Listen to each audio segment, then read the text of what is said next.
안녕하세요. 박혜숙입니다. 1977년 1월 제39대 전 미 대통령 지미 카터 대통령이 대통령 취임식 하실 때 그가 손을 얹었던 성경 귀절로도 유명해졌는데요. 이 성경 귀절이죠. 사람아, 주께서 선한 것이 무엇인지 보이셨나니 여호와께서 내게 구하는 것이 오직 정의를 행하며 인애를 사랑하며 하나님 앞에 겸손히 행하는 것이 아니겠느냐. 미가서 6장 8절의 말씀이죠. 그래서 미가서는 유명해졌는데요. 뿐만 아니라 미가서에는 성경의 가장 중요한 세 가지 주제를 다루고 있습니다. 첫 번째, 하나님의 정의, 하나님의 미시파트, 그리고 하나님의 왕국의 특성인 샬롬에 대하여, 그리고 성경 전체가 다루는 가장 중요한 주제인 메시아의 대망에 대한 얘기를 다루고 있는데요. 자, 미가서 속으로 같이 들어가 보겠습니다. 미가서입니다. 미카는 야훼와 같은 분이 누구신가 하는 미카 야후의 단축형 이름입니다. 그가 활동한 시기는 요담 왕, 아하스 왕, 히스기야 왕 시대인데요. 이사야와 동시대의 선지자로 여겨집니다. BC 740년에서 680년경이고 이사야보다는 조금 늦게 시작한 것으로 여겨지고요. 그의 부친의 이름은 나와 있지 않지만 그가 가드 모레셋 출신이라고 밝히고 있습니다. 모레셋이라는 뜻은 송룡이란 뜻이기 때문에 블레셋의 가드에 속박당했던 지역인 것 같아요. 그래서 블레셋의 가드에 인접한 셰펠라 지역인데, 셰펠라는 이스라엘의 중요 도시인 산지와 블레셋의 중요한 평야지대 사이를 이어주는 이 둥근 구릉지대인데요. 이 샤펠라 지역에서 늘 전쟁이 많이 일어나죠. 이 모레셋 가드는 자주 블레셋과의 전투가 일어났던 곳으로 여겨집니다. 그리고 그는 전문 선지자가 아니라 농촌의 농부였을 것으로 우리는 추정을 하고 있습니다. 미가서의 특징을 보면요. 예루살렘의 부패한 도시문화, 그리고 시온의 타락한 종교를 비판을 하고 농촌에 있는 소시민들의 권리를 옹호하면서 힘없는 자들을 착취하는 것을 신랄하게 공격을 하죠. 계속되는 동물의 제사보다는 하나님이 진정으로 원하시는 정의와 인애와 겸손에 관심을 두고 계십니다. 동시대 선지자였던 이사야 선지자는 하나님께서 결코 예루살렘을 함락시키지 않을 것이라고 예언하셨는데 반해서 미가 선지자는 예루살렘 성전이 완전히 파괴될 것을 내다보게 되죠. 사실 그의 이 예루살렘 성전 파괴 예언은 1세기 후에 예레미야 선지자에게 많은 영감을 주게 됩니다. 예레미야 선지자가 바로 예루살렘 성전에서 성전 설교를 하다가 이제 제사장들에 의해서 잡혀서 거의 신성 모독죄로 사형당하게 되기 직전에 지방에 있는 장로들에 의해서 바로 미가 선지자의 예언이 회자되죠. 100년 전에 미가 선지자가 예루살렘이 파괴되고 시온이 밭처럼 엎어지겠다 예언을 했는데 그가 죽었느냐, 죽지 않고 그가 살고 그 예언이 받아들여지지 않았느냐, 왜 동일한 예언을 하는 예레미야를 죽이느냐라고 얘기를 해서 지방의 장로들이 그 주장을 하게 되죠. 미가의 예언을 기억하고 계셨죠. 예레미야가 구사일생으로 살아난 것이 예레미야서 26장에 나와 있죠. 그런데 우리는 호세아 선지자는 그의 부친이 부리에고, 이사야 선지자는 아모스의 아들이고, 예레미야는 힐기야의 아들, 에스겔은 부시의 아들이라고 소개를 하고 있습니다. 그러나 선지자 아모스는 자신의 부친을 소개하지 않고 두고와 출신의 목자라고 자신을 밝히고 있어요. 미가는 모레셋 가드 출신의 농부인 것으로 추정이 되고요. 그 얘기는 호세아, 이사야 선지자, 예레미야 선지자나 에스겔 선지자는 그의 부친의 이름을 대기만 해도 알만한 명문가 집안의 내노란 집안의 좋은 명문가 출신이라는 거죠. 그런데 반해서 아모스나 미가는 부친의 이름을 얘기해도 아무도 알아주지 않을 이름 없는 평신도 집안의 목자였고 농부 출신이었다라는 것을 볼 수 있겠습니다. 그렇기 때문에 아모스와 미가서의 특징은 좀 더 서민적이고 정치나 종교 지도자에 대한 비판이 더욱더 신랄한 것을 볼 수가 있겠습니다. 서가 12권으로 되어 있는데요. 후유와 오요미, 나하스, 학스말 이 12권의 소선지서를 한 권의 서신으로 볼 때 동시몬의 구조 속에 A. 호세아서와 말라기서는 언약과 하나님의 사랑을, B. 요에서와 학개스게라는 호로 귀한 후의 공동체에 대한 얘기를, C. 아모스서와 스바냐서는 하나님의 공의, 하나님의 공의에 대해서, 오바댜서와 하박국은 심판, 에돔의 심판, 유다와 바벨론의 임할 심판, 그리고 요나와 나훔서는 니누의 심판, 니누의 심판을, 그리고 가운데 들어오는 미가서, 그러니까 12권의 선지서 정가운데 오는 동시몬의 구조 속에 가장 중요한 것은 가운데 들어옵니다. 미가서가 12권의 소예언서의 핵심이라고 말할 수 있고요. 미가서 중에서도 6장 8절, 여호와 하나님이 참으로 원하시는 것은 무엇인가? 정의를 행하며 인애를 사랑하며 겸손하게 하나님과 동행하는 것이라는 이 6장, 미가서 6장 8절이 소예언서 12권의 핵심이라고 여겨집니다. 미가 선지사가 활동하던 시대는 주전 8세기인데요. 이 주전 8세기는 유다의 격동의 시대였습니다. 주전 780년에서 740년까지는 오시아와 요담 시대였는데 이때까지는 아직 아수르가 일어나지 않았기 때문에 나름 번영을 누리고 있었습니다. 그러나 주전 735년에 아하스 왕이 등극하자마자 이제 위기에 빠지게 됩니다. 이제 746년에 아수르에는 티글랏빌레셀이라는 강력한 왕이 등극을 해서 이제 전쟁을 시작하게 됩니다. 그래서 반아수르 동맹을 시리아와 에브라임이 서로 동맹을 해서 아수르를 막아내자 그랬는데 남유다에게 동참하라고 했지만 남유다의 아하스 왕이 거절을 하죠. 우리는 아수르와 전쟁하지 않겠다. 그렇게 하니까 시리아와 에브라임이 연합을 해서 작은 남쪽 유다를 쳐들어오게 되죠. 유다는 이걸 막아낼 수 없었어요. 엄청나게 많은 사람들이 포로로 에브라임으로 잡혀가고 시리아로 잡혀가고 유다가 심한 공격을 당하자 아하스 왕이 아수르의 티글렛빌레셀에게 도움을 요청을 하게 되죠. 많은 보물을 갖다 바치고 티글렛빌레셀에게 도움을 요청을 하죠. 이사야 선지자가 굳고 반대를 했지만 이사야 선지자의 말을 듣지 않고 결국은 티글랏빌레셀에게 도움을 요청해서 그 이후로 유다는 아수르의 봉신국이 되어서 매년 엄청난 양의 세금을 바쳐야 했죠. 단지 세금만 바치는 것이 아니라 봉신국이 된다는 것은 그 아수르에 의해서 정치적으로 그리고 종교적으로 문화적으로 예속이 된다는 것을 의미하기도 합니다. 결국 722년에 북방 이스라엘은 아수르에 의해서 완전히 멸망을 당하게 됩니다. 715년에 이제 히스기야가 드디어 왕위에 올랐어요.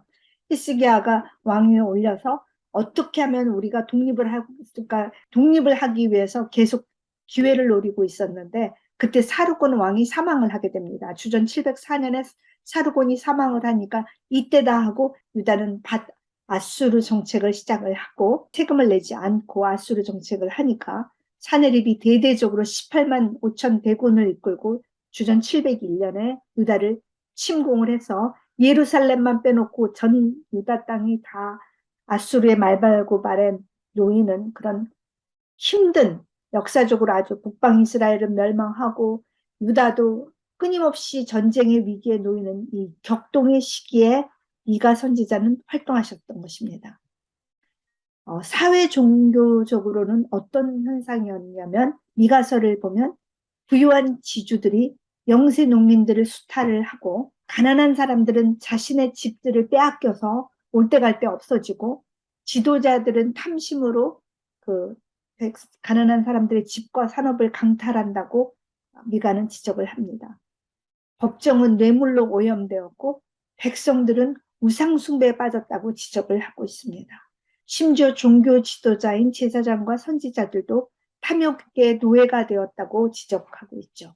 그렇지만 종교 지도자들은 계속해서 하나님이 우리 중에 계시니 절대 재앙이 우리에게 임하지 않을 것이다. 우리는 안전하다라고 주장을 하는데, 이러한 주장을 하는 자들은 다 하나님께서 그들을 심판하실 거라고 미가 선지자는 비판을 하게 됩니다. 그렇다면 하나님의 백성 유다에게 왜 심판이 임하는가? 거기에 대해서 미가는 이렇게 말합니다. 백성들은 우상 숭배를 하고, 두 번째로는 가장 무서운 죄는 탐욕이라고, 탐심이라고 얘기를 하고 있습니다. 이 탐심이야말로 모든 죄의 발단이고, 십계명의 마지막 계명인데, 탐욕스러운 자들이 밤에 잠을 안 자고 불법을 막 계획하는데, 하나님께서도 졸지도 주무시지도 않고 이들을 심판할 계획을 하신다고 말씀하시죠. 그리고 또 백성들의 잘못된 태도를 지적을 합니다. 예언자는 오직 종교적인 문제만 관여하지 왜 경제나 사회 윤리나 정치나 사업 문제에 대해서 얘기하느냐? 그럴 리가 없다. 하나님께서 우리의 수치를 드러낼 리가 없다. 우리는 하나님께 열심히 제의를 드리는, 오직 이 땅에 하나밖에 없는 하나님께 예배드리는 백성이기 때문이다. 그렇기 때문에 선지자는 오직 종교적인 문제에 대해서 우리가 예배를 안 보고 우리가 예배를 잘못 드릴 때 그때 너는 말을 하지만, 우리가 장사하는 거, 우리가 집을 많이 사는 거, 우리가 사기치는 거, 우리가 성적으로 부장한 거, 그런 거에 대해서는 관여하지 마라. 차명 계좌로 몇십억 하는 아파트를 몇십 채를 가지고 있어도 있고, 가난한 사람은 지하 단칸방에 월세도 구하지 못하는, 서 쫓겨나는 것이 있어도 그런 거에 대해서는 말하지 말라는 거예요. 오직 종교 문제, 예배를 잘 보느냐 안 하느냐, 예배 시간이 맞느냐 안 맞느냐, 예배를 길게 볼까 짧게 볼까, 종교 음악에 드럼을 쓰면 되느냐 안 되느냐, 이런 얘기만 하지 경제나 사회 윤리나 정치나 사업 문제에 대해서는 말하지 말라라고 하는데, 미가는 말해야 되겠다는 거죠. 특별히 미가서에 많이 나오는 탐욕, 탐심에 대해서 보겠습니다. 이 시대의 탐심에 대해서는 이사야 선지자도 동일하게 얘기를 하셨는데요. 가옥에 가옥을 이으며 전토에 전토를 더하여 빈틈이 없도록 하고 이 땅 가운데 혼자 거주하는 것처럼 욕심을 가득 낸 자들은 화가 있을 거라고 이사야 선지자도 동일하게 탐심에 대해서 얘기를 했습니다. 이 탐심은 십계명의 마지막 계명이긴 한데요. 이 탐심이 지나치게 강화가 되면, 내가 갖고 싶은 것에 너무 집착을 하게 되면 이게 하나님의 자리를 대신해서 차지하게 되죠. 하나님이 이에 어떤 것도 주지 말라는 첫 번째 계명을 범하게 됩니다. 그래서 마지막 계명 탐심은 첫 번째, 가장 중요한 첫 번째 계명과 굉장히 연결되어 있다는 것을 볼 수 있게 됩니다. 너희로 인하여 시온은 갈아엎어 밭이 되고 예루살렘은 무더기가 되고 성전에 사는 수풀의 높은 곳이 되리라는 이 말씀은 상당히 충격적인 말씀이었죠. 이스라엘은 그동안 많은 선지자들이 있었고 또 그들이 많은 심판의 예언을 했지만, 이렇게 직접적으로 하나님의 성전이 풀무더기가 되고 시온의 성전이 밭이 되고 예루살렘이 돌무더기가 된다는 이런 극단적인 설교를 한 번도 들어본 적이 없어요. 이렇게 극심한 설교는 미가가 처음이죠. 이런 극단적인 설교를 미가가 했는데도 미가가 처형되지도 않고 또 투옥되지도 않은 건 이 시대의 왕이 경건한 왕 히스기야 왕이기 때문에 그렇습니다. 많은 성서학자들은 미가의 이 격렬한 예언은 히스기야에게 자극이 되어서 그의 종교 개혁과 그의 경건에 더욱더 박차를 가하게 했을 것이라고 여겨집니다. 미가는 이렇게 말하죠. 이렇게 된 비극의 원인은 관리자들, 제사장 관료들, 그리고 거짓 선지자들, 그리고 백성의 죄 때문에 이런 일들이 일어난다. 피할 수 없다라는 거죠. 우리의 죄다. 그리고 하나님께서는 우리가 기도하고 부르짖을지라도 응답하시지 않으시며 조용히 침묵하시며 우리에게 심판을 내릴 것이다 라는 무서운 얘기를 하시죠. 그리고 그 심판은 완전한 파멸이다. 12개 소선지서의 전반부의 결론이 이 3장 12절의 말씀이기도 합니다.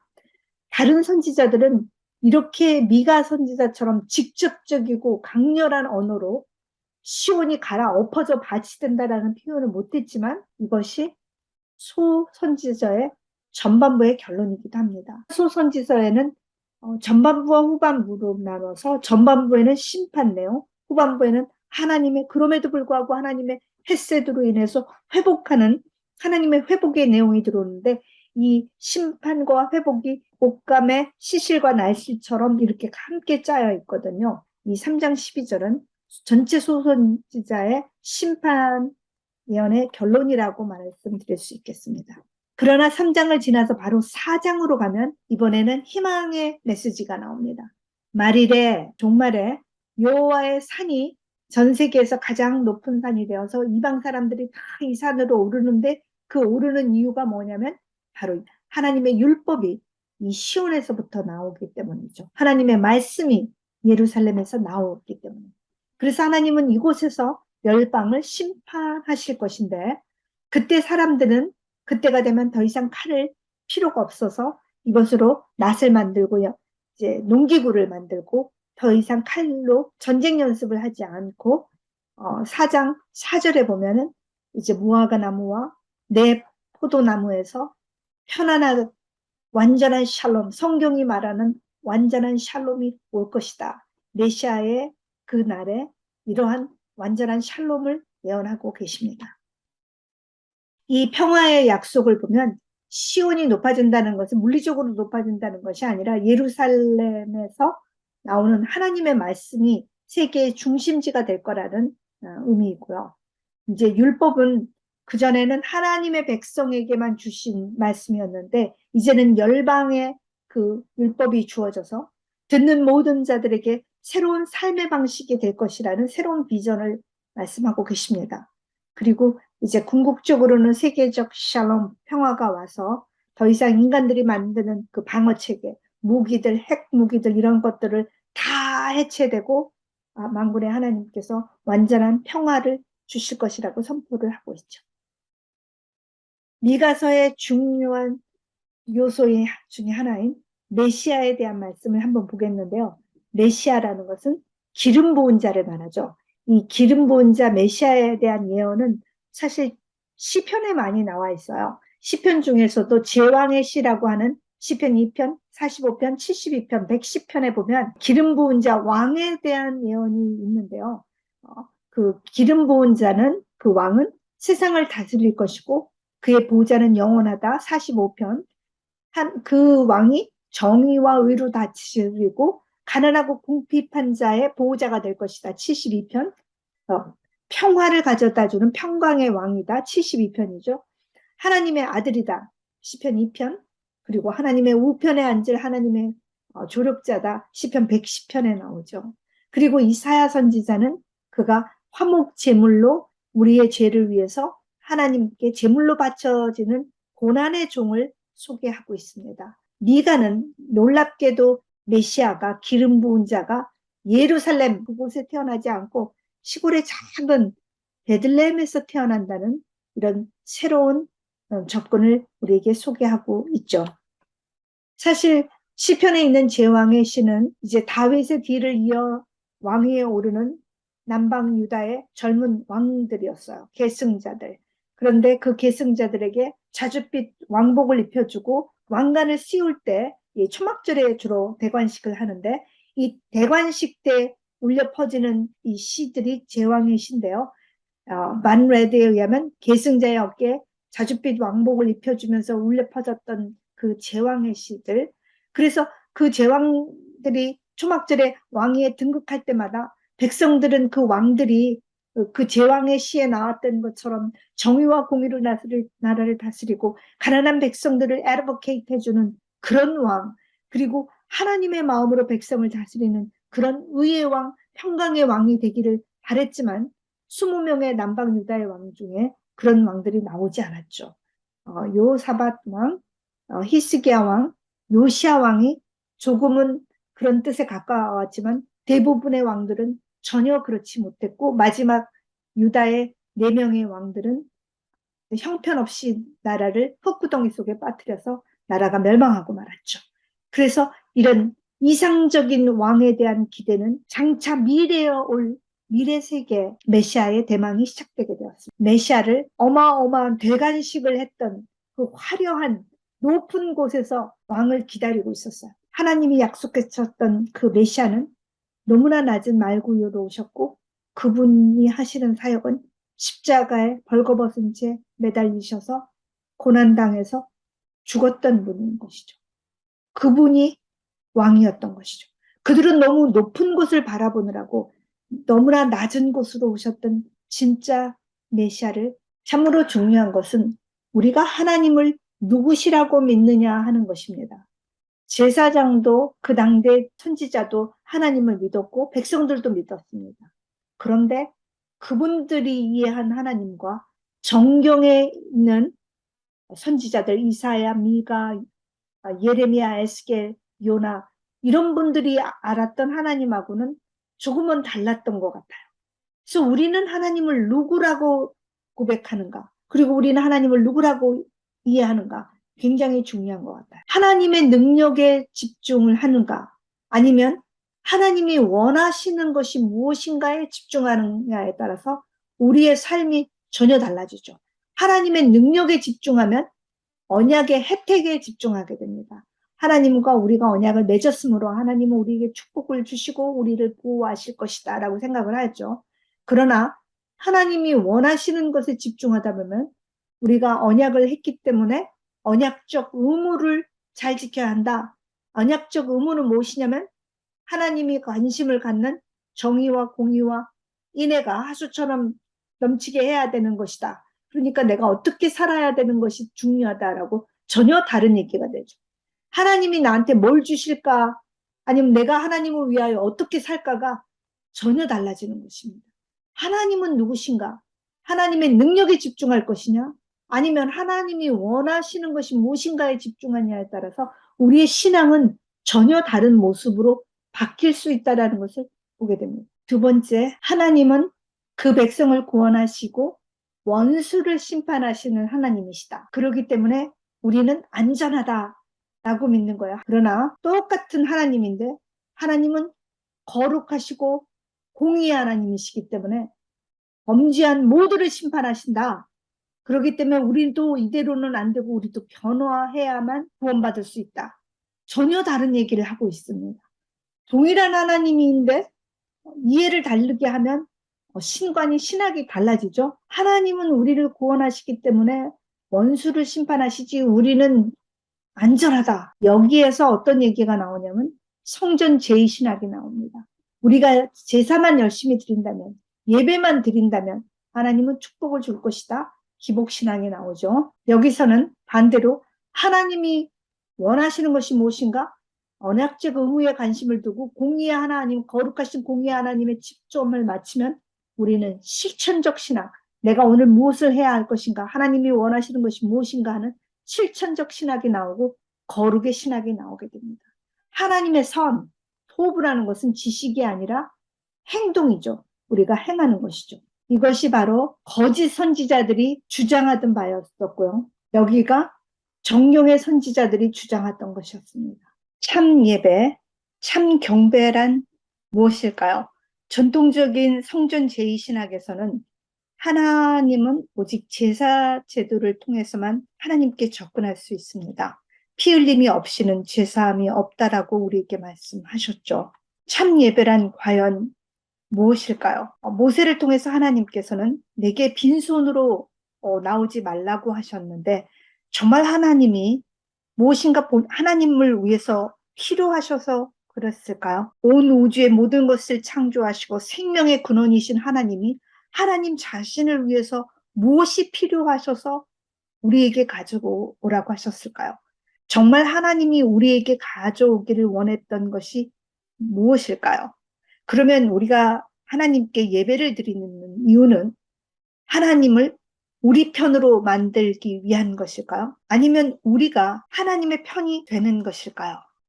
예배를 드리는 것은 예배를 통해서 우리가 하나님의 편이 되는 것이고 하나님의 편이 된다라는 것은 우리의 하나님을 바로 하나님 되게 하는 것이라고 하겠습니다. 그렇다면 어떻게 하면 우리 하나님을 하나님 되게 하는 것일까요? 그것은 바로 하나님의 통치가 이 땅에 이루어지는 것이죠. 하나님의 뜻이 이 땅에서 이루어지는 것. 예수 그리스도께서 하늘에서 아버지의 뜻이 이 땅에서 이루어지다 하신 것처럼 하나님의 뜻이 우리의 삶 속에 이루어지는 것이야말로 하나님을 하나님 되게 하는 것인데, 하나님의 뜻은 무엇일까 하고 생각해 보게 됩니다. 뭐 아버지에게 자식이 여럿이 있어서 다 사랑한다고 하지만 아이가 태어날 때부터 핸디캡이 있었다거나 또 어떤 문제가 있어서 계속 살아가는 아픔이 있고 뭔가 잘 풀리지 않는 자녀가 있다면 우리는 특별히 그 자녀가 더 이상 힘들지 않고 걱정하지 않고 살아가기를 늘 염려하고, 그런 부모의 마음처럼 하나님께서도 늘 억압당하고 허리를 펴지 못하고 억눌려 살아가는 자들을 위하여 특별한 관심을 가지고 계시는데, 그것이 바로 우리가 말하는 토라의 핵심이라고 하죠. 토라라고 하면 모세의 오경을 말하고, 모세의 오경이야말로 구약 전체의 가장 중요한 핵심이 되는 것이죠. 그래서 우리는 하나님의 뜻이 바로 토라에 나타난 연약하고 억압당하는 이들을 위한 하나님의 특별한 관심이었다. 그러니까 이 하나님의 관심이 우리 삶 속에서 이루어지는 것이 우리의 삶 속에 하나님의 통치가 성취되는 것이고, 그것은 하나님을 하나님 되게 하는 것이고, 그것이 내가 하나님의 편이 되는 것이라고 생각할 수 있고, 그러한 삶을, 재물이 아니라 그러한 우리의 삶을 드리는 것이 빈손으로 나오지 않는 하나님께 드리는 거죠. 하나님께서 우리에게 원하는 것은 어떤 재물이 아니라 우리의 이러한 삶이라고 생각해 볼 수 있겠습니다. 미가는 아주 확실하게 이렇게 얘기를 하시죠. 여호와께서 구하시는 그 뜻이 무엇이냐? 내가 무엇을 가지고 하나님께 경배할까? 예배자의 삶이죠. 1년 된 비싼 송아지를 가지고 할까? 첨천의 수양? 혹은 넘치는 강물 같은 기름으로 드릴까? 나의 죄를 위하여 아들을? 혹은 내 몸의 열매를 드릴까? 사람아, 주께서 선한 것이 무엇임을 내게 보이셨나니, 이미 우리에게 계시를 통해서 말씀하셨다는 거예요. 여호와께서 우리에게 구하시는 것은 오직 정의를 행하며 인자를 사랑하며 겸손하게 내 하나님과 행하는 것이라고 명쾌하게 말씀하고 계십니다. 즉 하나님께로 가는 길, 참 예배자의 길은 정의를 행하는 것이라고 말합니다. 아모스가 힘차게 말했던 그 미시팟, 우리의 이익을 위해서 우로나 좌우로나 치우치지 않고 공정한 상태를 미시팟이라고 하겠습니다. 두 번째, 호세아 선지자가 말했던 그 인애, 헤세드죠. 헤세드의 의미 안에는 언약에 충실함이라는 의미가 있습니다. 즉 하나님의 언약에 충실한 사람에게는 그 마음에 긍휼이 있게 돼 있죠. 긍휼은 영어로 compassion이라고 하는데, 이 compassion의 의미는 함께 아파하는 것입니다. 다른 사람의 일에는 관심이 없었는데 이제 너의 슬픔에 내가 가서 닿는 것, 그 사람의 슬픔 속에 드디어 우리는 하나가 연대되는, 그것이 바로 헤세드, 사랑의 의미인 것입니다.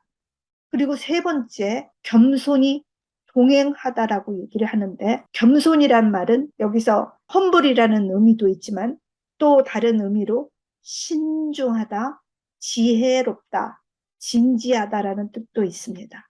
그렇기 때문에 하나님 앞에 신중하게, 하나님보다 더 앞서거나 또 막 시끄럽게 내세우고 교회에서 일좀한다고 분란을 일으키지 않고 정말 신중하게 허리를 굽히고 앞서지 않고 내세우지 않고 조용히 하나님과 함께 걸어가는 삶이 바로 하나님께로 가는 길, 참 예배자의 길인데, 이러한 길을 가는 사람은 자연히 시간이 지나면 변화된 삶을 살게 되겠죠.